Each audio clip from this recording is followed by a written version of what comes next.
నమస్తే, welcome to Andhraprabha. నేను వరుణ్. హైదరాబాదు అదేవిధంగా తెలంగాణ రాష్ట్రంలో ఒక్కసారిగా వాతావరణం పూర్తిగా మారిపోయింది. సో భిన్న వాతావరణ పరిస్థితులు మనకి తెలంగాణ రాష్ట్రంలో ప్రత్యేకంగా కనిపిస్తూ ఉన్నాయి. సో వారం రోజుల నుంచి కూడా ఎడతెరిపి లేకుండా ఎండ వేడిమి ఒక్కతో బాధపడుతున్న యొక్క హైదరాబాద్ నగరవాసులకు నిన్న రాత్రి నుంచి అదేవిధంగా నిన్న మధ్యాహ్నం నుంచి కొంత ఉపశమనం కలిగిస్తూ ఉందని కూడా మనం చెప్పుకోవచ్చు. వాతావరణ శాఖ కూడా అదే చెప్తోంది. సో అయితే ఇటు హైదరాబాద్ కాకుండా యావత్ తెలంగాణ రాష్ట్రంలో కూడా అక్కడక్కడ మోస్తారు వర్షాలు కురుస్తూ ఉన్నాయి. అయితే ఆది, సోమ, మంగళ అంటే నిన్న, ఇవాళ, రేపు కూడా ఈ యొక్క వర్షాలు పడే అవకాశాలు ఉన్నాయి. మోస్తారు నుంచి భారీ వర్షాలు పడే అవకాశం ఉందంటూ కూడా వాతావరణ శాఖ తెలుపుతోంది. అసలు ఎక్కడెక్కడ ఏ విధంగా ఉందనేది ఒకసారి మనం చూసుకున్నట్లయితే ఈ యొక్క హైదరాబాద్లో మాత్రం ఇక అక్కడక్కడ కొన్ని జిల్లాల్లో ఎదురుగాలులతో కూడిన వర్షాలు పడే అవకాశం ఉంది. ఇక చినుకులు అదేవిధంగా అక్కడక్కడ చోట్ల పిడుగుపాట్లు కూడా పడే అవకాశాలు ఉన్నట్లు వాతావరణ కేంద్రం తెలుపుతోంది. ఇక ముఖ్యంగా వచ్చేసరికి ఆదిలాబాదు, ఆసిఫాబాదు, నిర్మల్, మంచిర్యాల, జగిత్యాల, పెద్దపల్లి, భూపాలపల్లి, ములుగు, భద్రాద్రి కొత్తగూడెం, అదేవిధంగా మహబూబాబాదు, ఖమ్మం తదితర తూర్పు, ఉత్తర తెలంగాణ జిల్లాలో కూడా మధ్యాహ్నం అంటే ఈరోజు మధ్యాహ్నం నుంచి దాదాపు రాత్రి వరకు కూడా మోస్తారు నుంచి భారీ వర్షాలు కూడా కురిసే అవకాశం ఉందంటూ కూడా ఈ యొక్క తెలంగాణ వెదర్ రిపోర్ట్ కూడా మనకు చెప్తోంది. ఇక అదేవిధంగా వచ్చేసరికి నిజామాబాదు, కామారెడ్డి, సంగారెడ్డి, వికారాబాదు, మెదక్, మహబూబ్ నగరు, రంగారెడ్డి, సిద్దిపేట, జనగామ, కరీంనగర్, హన్మకొండ, వరంగల్, అదేవిధంగా నారాయణపేట వంటి మధ్య పశ్చిమ తెలంగాణ జిల్లాల్లో విస్తారంగా వర్షాలు కురుస్తాయన్నట్లు కూడా చెప్తోంది.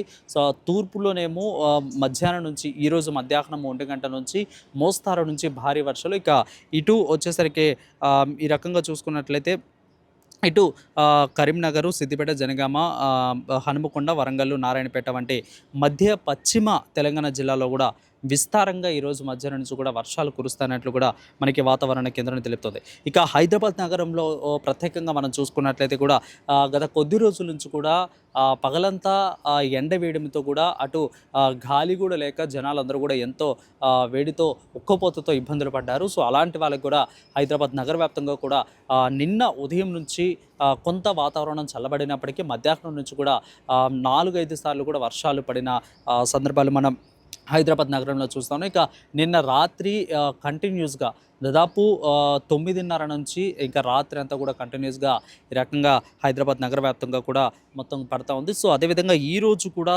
నగరంలో కూడా సాయంత్రము లేదా రాత్రి వేళల్లో కూడా వర్షాలు కురిసే ప్రాంతాల్లో ఈ యొక్క కొన్ని చోట్ల కూడా వర్షాలు పడే అవకాశం ఉందన్నట్లు కూడా వాతావరణ కేంద్రం తెలుపుతోంది. ఇక ఇతర జిల్లాల్లో కూడా చెదురుముదురుగా తేలికపాటి నుంచి కూడా వర్షాలు పడవచ్చు అంటూ కూడా వాతావరణ శాఖ అంచనా వేస్తోంది. అయితే ఒకవైపు వర్షాలు కురుస్తున్నప్పటికీ మరోవైపు కూడా మనం ఇందాకలు చెప్పుకున్నట్లు రాష్ట్ర వ్యాప్తంగా ఉష్ణోగ్రతలు పెరుగుతున్న క్రమంగా ఉన్నట్లు కూడా కనిపిస్తూ ఉంది. ఇక పగటిపూట ఉష్ణోగ్రతలు పెరగడంతో పాటు గాలిలో తేమ శాతం ఎక్కువగా ఉండడంతో ప్రజలు కూడా తీవ్రమైన ఒక్కపోత వేయడంతో కూడా వాతావరణంతో అల్లాడిపోతున్నారు. ఇక సాయంత్రం వేళలో కురుస్తున్న వర్షాలు కొంత ఉపశమనాన్ని ఇస్తున్నప్పటికీ కూడా పగల వేళ మాత్రం వేడి సెగలు కొనసాగుతుండడంతో నగరవాసులు అదేవిధంగా ప్రజలు కూడా తీవ్ర ఇబ్బందులు పడుతున్నట్లు కూడా మనకి స్పష్టంగా తెలుస్తోంది.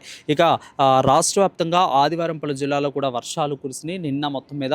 అయితే వాతావరణ శాఖ గణాంకాల ప్రకారం అయితే జగిత్యాల, మెట్పల్లి మండలంలో జగ్గాసాగర్లో అత్యధికంగా 76.8 మిల్లీమీటర్ల వర్షం ఇక్కడ నమోదైనట్లు తెలుస్తోంది. ఇక నారాయణపేట, వికారాబాదు, మహబూబ్ నగర్, వనపర్తి, నాగర్ కర్నూలు, రంగారెడ్డి, మెడ్చల్, మల్కాజ్గిరి, గద్వాలు, ఖమ్మం జిల్లాలో పలు ప్రాంతాల్లో కూడా వర్షాలు పడ్డాయి. అయితే హైదరాబాద్ నగరంలో కూడా ఆదివారం సాయంత్రం నిన్న రాత్రి కొన్ని ప్రాంతాల్లో 7 గంటలకే వర్షం స్టార్ట్ అయింది, కొన్ని ప్రాంతాల్లో 8 గంటలు, ఇక మరికొన్ని ప్రాంతాల్లో ఫిలిం నగర్ లాంటి ప్రాంతాల్లో అయితే 9 గంటలకి వర్షం స్టార్ట్ అయ్యి భారీ వర్షం నిన్న రాత్రి అంతా కూడా కురిసినట్లు కూడా మనకు తెలుస్తుంది. ప్రధానంగా ఎల్బీ నగర్, ఉప్పల్, హైత్ నగర్, దిల్సుఖ్ నగర్, హస్తినాపురం, వనస్థలిపురం, మలక్పేట, కుక్కట్పల్లి, పంజాగుట్ట, బంజారా హిల్స్ తదితర ప్రాంతాలు కూడా వర్షం భారీ ఎత్తున పడింది. ఇక ఈ రోజు కూడా వర్షాలు కురిసే అవకాశం ఉండడంతో ప్రజలందరూ కూడా అప్రమత్తంగా ఉండాలి, తగిన జాగ్రత్తలు కూడా తీసుకోవాలంటూ కూడా ఇటు వాతావరణ కేంద్రం మనకి చెప్తున్న పరిస్థితి కనిపిస్తుంది. సో ఏదేమైనా కానీ ఎల్నినో ప్రభావంతో వర్షాలు అంతగా పడకపోయినప్పటికీ ఈ వారం రోజులు కూడా వర్షాలు మోస్తారు వర్షాలు కురిసే అవకాశం ఉంది. కొన్ని ప్రాంతాల్లో భారీ వర్షాలు కురిసే అవకాశం ఉన్నట్లు వాతావరణ కేంద్రం తెలుపుతోంది. కెమెరామ్యాన్ మనోజ్తో ఆంధ్రప్రభ నుంచి వరుణ్, హైదరాబాద్.